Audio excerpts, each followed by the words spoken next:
Okay, so today on the Precon Chop Shop, we're talking about the final Lord of the Rings Precon Elven Council. A simic elf tribal deck that does the normal elf thing and has a sub-theme or almost a primary theme of voting along with it to cause some more havoc with your opponents. The face commander is Galadriel, Elven Queen, a 4/5 legendary elf noble for 2 green-blue that says, at the beginning of combat on your turn, if another elf entered the battlefield under your control this turn, starting with you, each player votes for Dominion or Guidance. If Dominion gets more votes, the ring tempts you, then you put a 1/1 counter on your ring bearer. If Guidance gets more votes, or the vote is tied, you draw a card. This one is pretty simple and doesn't have a huge impact on the game when it ETBs. Everyone votes to either make one of your creatures a little bit bigger or let you draw a card. I imagine that you'll most often end up with a big creature rather than another card in hand. Unfortunately, Galadriel might not do her job as well as other cards in Simic, which is kind of a high bar to reach considering it might be the most powerful color combination in Magic along with arguably the strongest tribe in Magic. She'll be among the first cards replaced when players upgrade this deck, mainly if they don't care about voting in their deck. One of the secondary commanders is Aristor of the Council, a 2/4 legendary elf noble for 1 green-blue that says, whenever players finish voting, each opponent who voted for a choice you voted for creates a treasure token. Use Scry X, where X is the number of opponents who voted for a choice you didn't vote for. Then draw a card. This one is a pretty simple card that gives you a bonus to voting when your opponents team up to obstruct your plans. It obviously will only go into voting decks with green and blue, so its popularity is going to be heavily limited by that requirement. But luckily for players building the right deck for it, Aristor is going to be a very cheap card as a single. The next secondary commander is Radagast, Wizard of Wilds, a 3/5 legendary avatar wizard with Ward 1 for 2 green-blue that says, beasts and birds you control have Ward 1. Then whenever you cast a spell with mana value 5 or greater, choose one. Create a 3/3 beast creature token or a 2/2 blue bird creature token with flying. Remember Thanos the Toy Maker? Neither does anyone else. That's where Radagast is going to end up. I'm not confident Radagast will find a place as a commander except for the memes and will be easily outclassed by better cards in the 99 of any Simic deck casting big spells. It's pretty flavorful that Radagast's card is a dust collector. The third secondary commander is Gandalf Westward Voyager, a 5/5 legendary avatar wizard for 3 green-blue. It says whenever you cast a spell with mana value 5 or greater, each opponent reveals the top card of their library.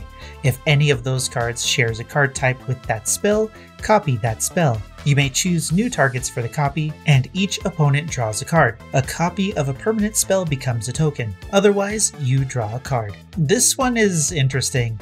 It does nothing while your deck does whatever you put it together to do, and when you cast a big spell, you have a chance of copying something from your opponent's libraries, which sounds more like it's a surprise bonus rather than a deliberate strategy. You do get an extra card if you cast something with 5 or more mana, but you're in Simic. Drawing cards is not a problem with this color combination. If you like to gamble, then I think Gandalf is a fine commander to build a deck around, and might just be a funny include in decks that want to cast big spells anyway. Aside from that, there are better cards that give you more reliable value for less mana value. This one is going to cost less than $1. The fourth secondary commander is Círdan the Shipwright, a 3/4 legendary elf noble with vigilance for 3 green-blue. It says whenever it ETBs or attacks, each player secretly votes for a player. Then those votes are revealed. Each player draws a card for each vote they received. Each player who received no votes may put a permanent card from their hand onto the battlefield. Now this is just a really fun and funny card. As long as the table is on the up and up, some people will get cards and someone might be getting something on the field for free. If 3 opponents don't want you drawing cards and accidentally all vote for you, you get 3 cards, while 2 of them will get something on the field, while the opponent you vote for will get 1 card. This has a lot of potential for some really crazy turns, and for that reason alone, it could be a popular commander for players who enjoy a bit of chaos in their Simic decks. It's most likely going to be a cheap single though, thanks to the benefits it'll give your opponents, and not a lot of players are willing to put those types of cards in their decks these days. The 5th secondary commander is Elrond of the White Council, a 3/3 legendary elf noble for 3 green-blue that says, when it ETBs, each player secretly votes for fellowship or aid. Then those votes are revealed. For each fellowship vote, the voter chooses a creature they control. You gain control of each creature chosen this way, and they gain this creature can't attack its owner. Then, for each aid vote, put a 1/1 counter on each creature you control. Again, we have a crazy voting commander, but this one might add a bit more salt to the match, depending on how you build the rest of the deck. A token deck won't have a problem giving up a creature, but other players who vote for aid might end up giving the Elrond player all the power they need to run over the opponents to win the game. This one might be sneakily powerful when it's played at the right moment. If this thing is flickered, it'll be absolutely devastating. It's actually a tough call on this one. I can see it going for 5, but voting isn't very popular, so it could go as low as $1. Next, we'll talk about the legendary creatures that can command their own decks or belong in the 99 of better decks. Haldir Lorien Lieutenant is a 0/0 legendary elf soldier with vigilance for X and a green. It ETBs with X 1/1 counters on it and says pay 5 into green.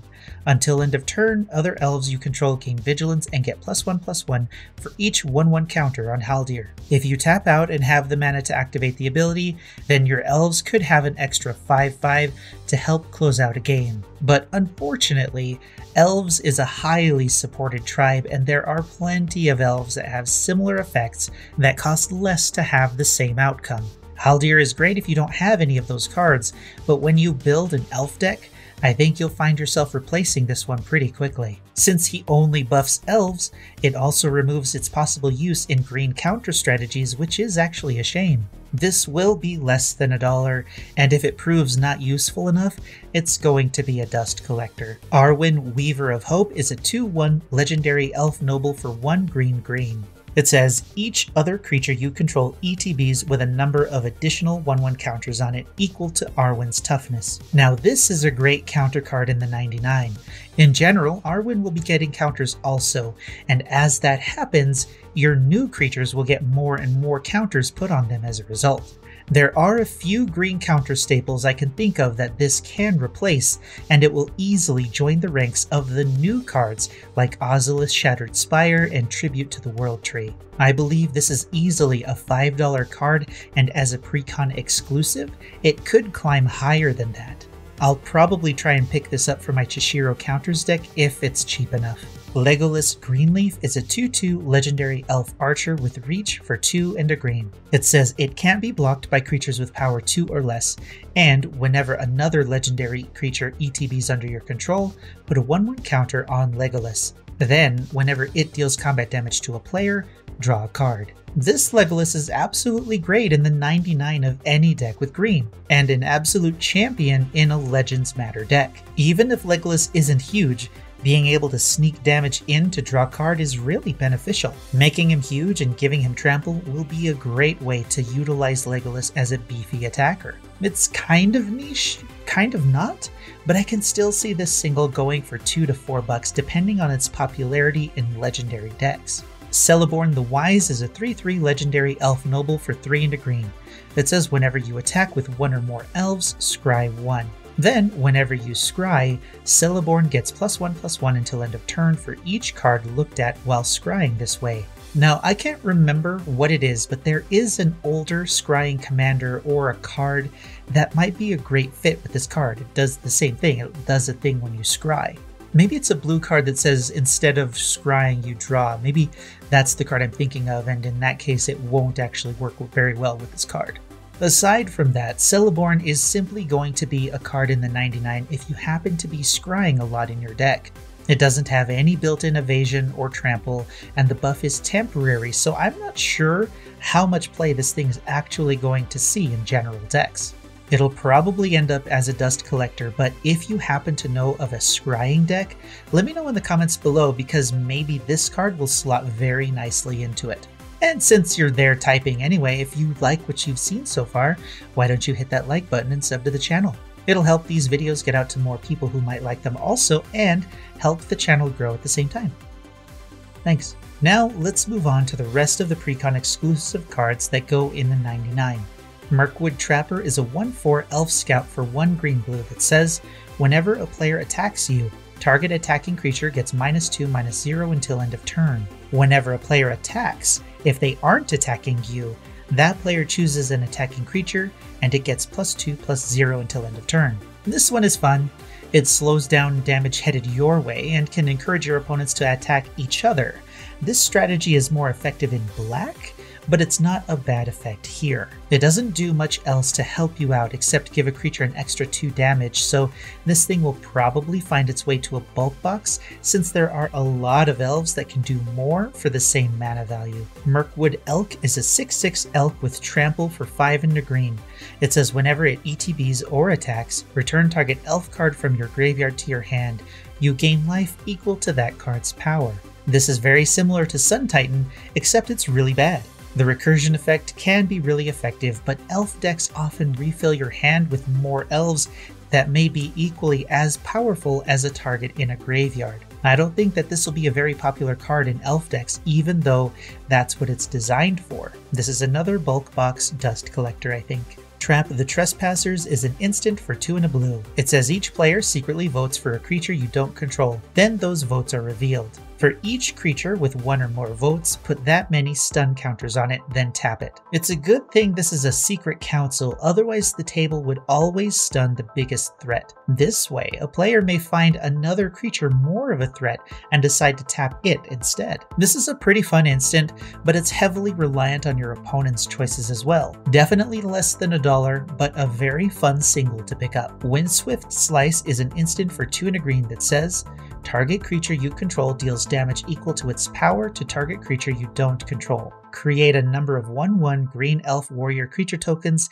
equal to the amount of excess damage dealt this way. The excess damage here is pretty wild, and as a removal spell, this could be really fun to use. If your creature has Death Touch, then you could destroy the target, and all of the excess damage gets turned into creatures. It's similar to Secure the Wastes, but tacks on a removal ability. In an elf tribal deck that cares about elves entering the battlefield, this card could see a $3 to $5 price tag as a single. If this catches on as a staple in green token decks, it could go even higher than that. Galadrim Ambush is an instant for 3 and a green.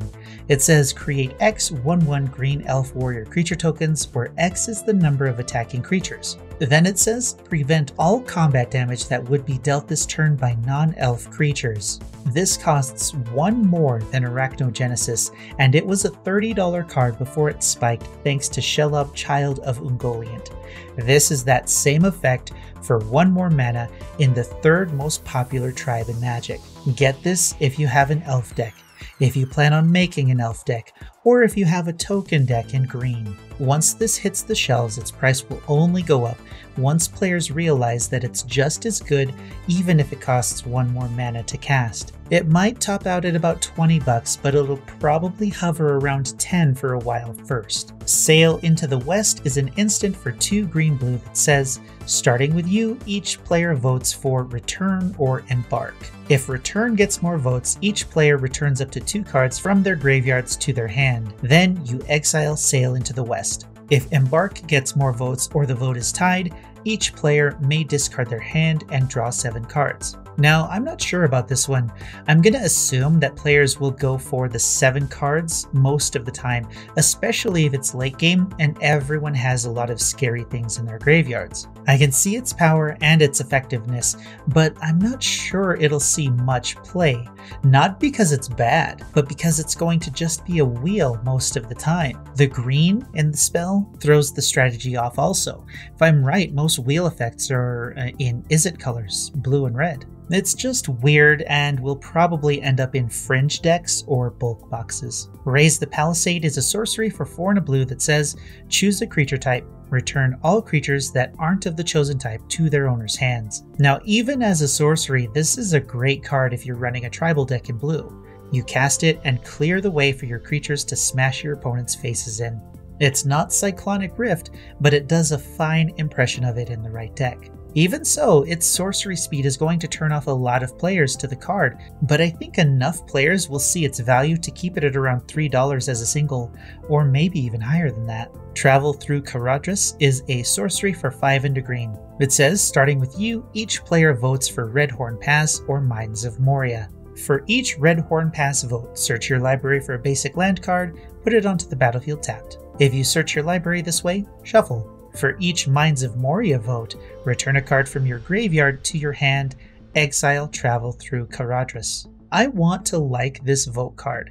It feels particularly beneficial to you no matter what's chosen, but it costs quite a bit at 6 mana, and you'll most often probably be getting just 1 card from your graveyard and then 3 basic lands. This will probably be under $1 since it'll most often be an overcosted ramp spell. Lothlorien Blade is an equipment that costs 3 with an equip cost of 2 for elves and 5 for anything else. It says whenever equipped creature attacks, it deals damage equal to its power to target creature defending player controls. This one is a fun one if you happen to have a death-touching elf, since it can simply take out the biggest blocker your opponents might have.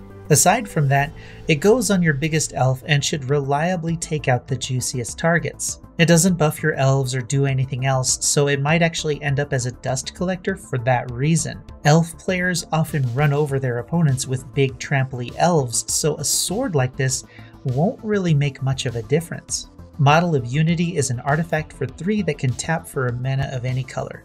It also says whenever players finish voting, you and each opponent who voted for a choice you voted for may scry 2. This obviously goes in voting decks and rewards your opponents for voting with you. It's fun, but it'll be a cheap pickup since rocks like these are always replaced by cheaper signets. Song of Arendelle is a saga for 3 green-blue. Chapter 1 says scry 2, then draw 2 cards. Chapter 2 says create a treasure token and a 2/2 blue bird token with flying. Then Chapter 3 says put a flying counter on each creature you control without flying. For 5 mana, this is pretty good, and it can fit in any simic deck. Chapter 2 is weak, but getting flying counters on your creatures is a pretty good deal. Although, if you're desperate for a flying effect, levitation costs 1 less and is an enchantment rather than a flying counter. I don't see this saga costing more than $1 when the dust settles from release. Next, let's talk about the notable reprints in this precon. Swansong is a powerful counterspell that will give your opponents a nearly useless 2/2 flying bird in compensation for whatever spell they were trying to cast. It's averaging $10, so the commander single might be a cheap pickup for a few weeks, until that copy catches up to its original printings. Heroic Intervention is a green staple, averaging about $18 to $20. This version, as of right now, is sitting at a pre-sale of $10. If you don't have one, this might be the cheapest you'll find one if you decide not to pick up the precon. Genesis Wave is a $4 card, and this will most likely be a cheap pickup before it catches up to its original printings. Lightning Greaves is in this deck, and we sorely need more copies of it. It's about $10 right now, and I don't think this version will be very cheap thanks to the unique art for the card. Asceticism is a card I didn't know existed. It's an enchantment for 3 green-green that gives your creatures hexproof and will let you pay 1 and a green to regenerate a target creature. Copies are around $10, and like other reprints, this one will quickly catch up to the originals in price thanks to its unique art. And then the priciest land here is the only battle bond in all of the precons. Rejuvenating Springs is running around $7, and again this will easily reach $15 thanks to its unique art. In the end, this is just another elf deck. Most of the creatures try to support the commander's voting ability, but the precon will most likely find itself being split into 2 complete decks: Voting Matters and Elf Tribal. It's of course not a bad thing, but it was probably difficult to avoid making yet another Elf Tribal deck. The inclusion of the Colossal Whale and Hornet Queen are questionable at the very least. Like the hosts of Moria, the Elven Council precon suffers from a lack of direction that will easily be fixed by focused upgrading, but those upgrades will leave quite a few cards in bulk boxes. Unless you need some of these staples like Swansong, Lightning Greaves, and Heroic Intervention, it might be better to pick up the commanders as a single and build the deck from scratch. Unless of course you're dying to get your hands on the unique art of the precon. I myself want to get a hold of that very nice Soul Ring, but in the end, it's your choice. But that's finally it for the official Lord of the Rings Precon decks. Let me know what you thought of this series in the comments below and whether you found it helpful or not. Next time I'll be building concept decks with my favorite legendaries from the Precons, so look forward to that. But until then, like the video if you liked the video, dislike it if you disliked it, and until next time, I'm Space Coconut, and you're welcome.